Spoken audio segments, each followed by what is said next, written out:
Good day. My name is Jose Ardivilla. I'm a PhD in Fine Arts candidate from Texas Tech University. I'm going to discuss Dapper disruptions, Filipino migrant workers fashioning negotiations, and subversions.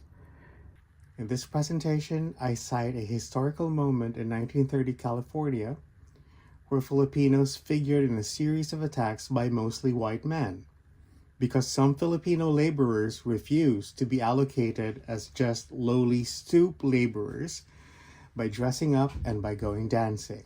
From January 19 to January 23 in 1930, Watsonville, California was in upheaval when hundreds of white American men, many of them young or similar in the age to the Filipino workers, attacked Filipinos, destroyed and burned properties and businesses associated with Filipinos. California Justice of Peace Judge D.W. Rohrbach's report was seen as a ringing endorsement by white American mobs to attack the Filipinos. The report stemmed from a traffic violation by Filipinos in a car. It is known that Filipinos collate their resources to rent a place or even to buy luxuries such as suits, have their photos taken, or even purchase a car. Buying houses or starting families have already been systematically withheld from these Filipinos. Hence, the sight of Filipinos in a car or wearing suits may be seen as diametrically oppositional to what white American male supremacy would deem as decent. White America demanded exclusion of the Filipinos. According to Emery Bogardas, a sociologist who researched Filipino laborers and the aftermath of the Watsonville riots, was due to, number one, economic dangers posed by the Filipinos who are assumed to be stealing jobs from the Americans. Number two, Filipinos have a perceived threat to public health. And three, there are racist fears of intermarriages. All three factors are problematic to the community when Filipinos gain ground, even a little. Remember, this was a time of the ambiguous citizenship of the Filipinos as part of the American colonial machinery. Filipinos back then were not full citizens of the United States, but they have the privilege of not being considered aliens, like the Chinese and the Japanese, who had been subject to exclusions. The Filipinos' problematically positioned body has caused the ire of white America, who believe that these brown men are getting too comfortable in the United States. There was another notable document denouncing the Filipinos as toxic to American white society. And I quote, "In 1929, the Commonwealth Club of California studied Filipino immigration. Its studies section reported that the Filipinos' education did not fit him for American society. Admittedly, based on the incomplete evidence, the Filipino was found to be belligerent and a public health liability. Morally and socially, the Filipino did not improve life in the States. The absence of home life and Filipino women led him into undesirable associations with white women." The report further stated that Filipinos did not spend their wages properly, lived extravagantly, and engaged in gambling. The Commonwealth Club thus reinforced complaints of economic competition, improper sexual relationships. End quote. These accusations that Filipinos in the United States lived extravagantly and had undesirable associations with white women instigated people in positions of power in the United States to take action. The Filipinos' ability to consume and have purchasing power is taken to mean an unwillingness to toe the racial line. By being dapper, elegant, and moving spectacularly in the taxi dance halls, Filipinos were seen as uppity and bettering white American men. Two key events happened a few days before the Watsonville riot. 1. Some Filipino farm workers held a successful labor disruption. 2. An American-owned venue was rented out by a Filipino organization. At the beginning of the Watsonville riot, groups of angry white American men formed hunting groups that targeted Filipinos. The mobs heard of this event and became aggravated by the prospect of Filipinos dancing with white women, who were hired as dance partners in the social. These mobs confronted the American owners but were thwarted by the authorities.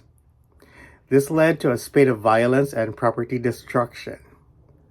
Many Filipino bunkhouses were raided, forcing its occupants to scamper away. Filipinos caught in the streets were beaten. Several Filipinos took refuge in their police station and in City Hall. The violence culminated when gunshots were fired at a bunkhouse. One of its occupants, Filipino migrant agricultural worker Fermin Tobera, was shot in the heart and was killed instantly. In the only known photograph of Fermin Tobera, he is all dressed up in a fancy suit. His hair is parted in the middle as he sits upright with eyes looking straight at the camera lens. He wears a pair of shoes that are buffed to shine. 3 days after this photo was taken, Tobera was shot. The concept of presence in Tobera's case presents two images. One, that of a promise, and two, that of a failed promise. The promise is the usual impetus for many Filipino laborers to dress up and have their photos taken as proof, or at least an implication, of their moving up in the United States. In the documentary operations they chose, the Filipinos generated a visual distance from rural hard work to become dandies of urban verticality. Tobera's failure to keep this promise is indicated by the photo's inclusion in his obituary, which also functions as a repository of ill feelings and clamor for independence. This is the photo of somebody dead. And to emphasize this was taken merely days before the murder, is a constellation of performance of suffering emanating not from an image of a dead body, but the image of a promise that was violently cut short. With this formal pose, youthful face, and assured way of looking at the camera, Tobera was indexical of a staggering loss and symbolic of a larger purpose. Tobera in a suit with the word grieve directly atop his head allowed this photo to function as a kind of a wake, a remembrance of the dead. The photograph of a dressed-up Tobera captures not only these multiple identities, but also multiple functions. It offers a sense of immediacy, depicting the nearness of the horrors that were being experienced by the Filipinos, as well as a portent of future atrocities. I mean, how many photos of dead Filipino laborers will become commonplace in our nation since then? A few days after the Watsonville riot, the Los Angeles Times devoted the front page of its second section to an analysis of the violence. Under the banner story are collections of photos. One, a Filipino having his measurements taken by a tailor for his suit.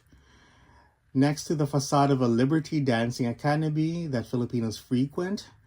And the bottom photograph shows Filipinos seated at a Christian Fellowship Hall. Despite the quiet reverence of worship, the caption is weird when it states Filipino in America and the serious problems he presents.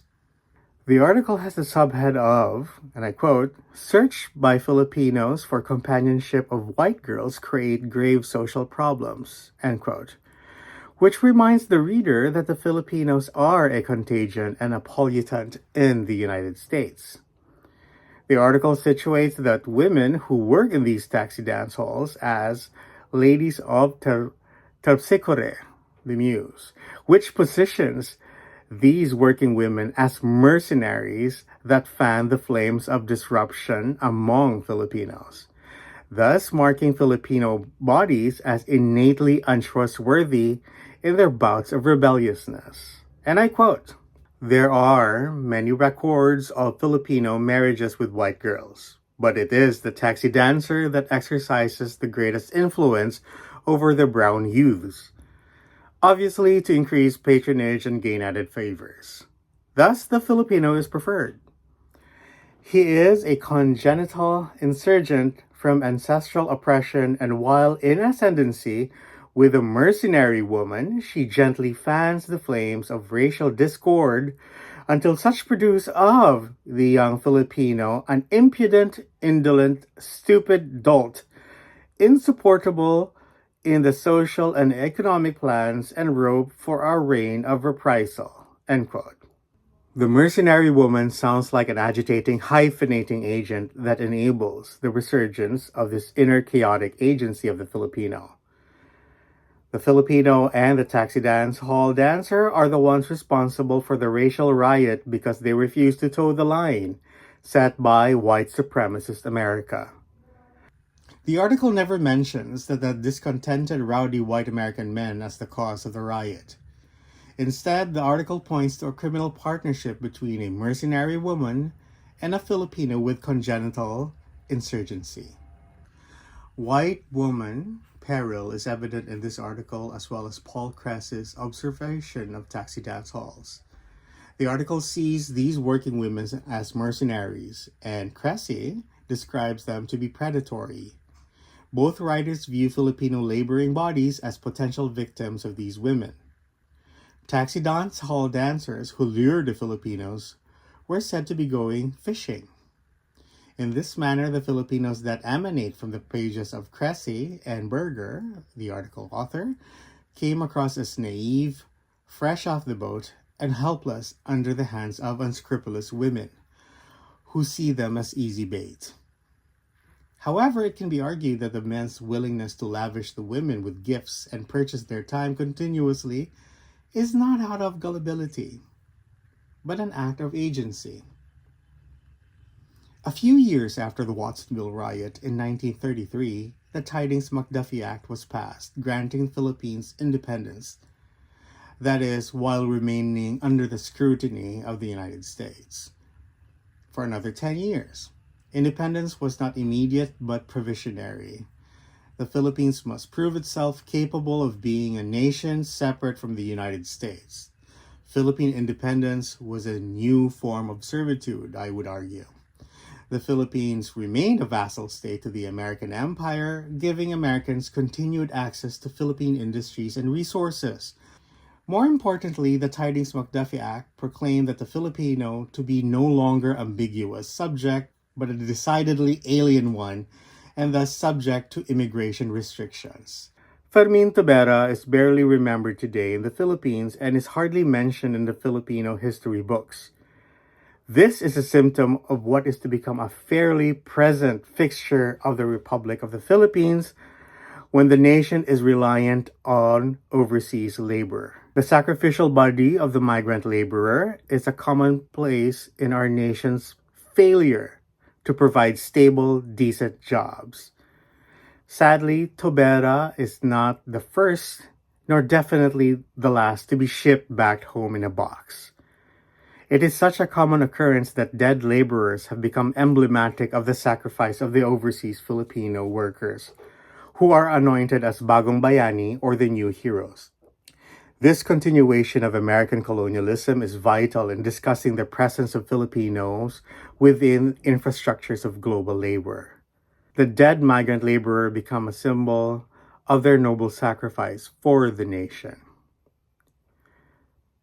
Fermin Tobera and other Filipinos were engaged in performances of self-fashioning that negotiated and contested the image of stoop laborer, both seen back in the colony and in the metropole. Stooping is an act of humiliation and subservience. Filipinos in the United States, like Fermin Tobera at that time, enacted ways of defiance, not just by standing up, but also by walking through the gaze of white supremacist America as if they were, and I quote, Solomon in their glory, end quote. The Filipinos have, albeit temporarily, not only gained ground, but just like Solomon himself, to have gained even possibly a kingdom for themselves. Daghang salamat.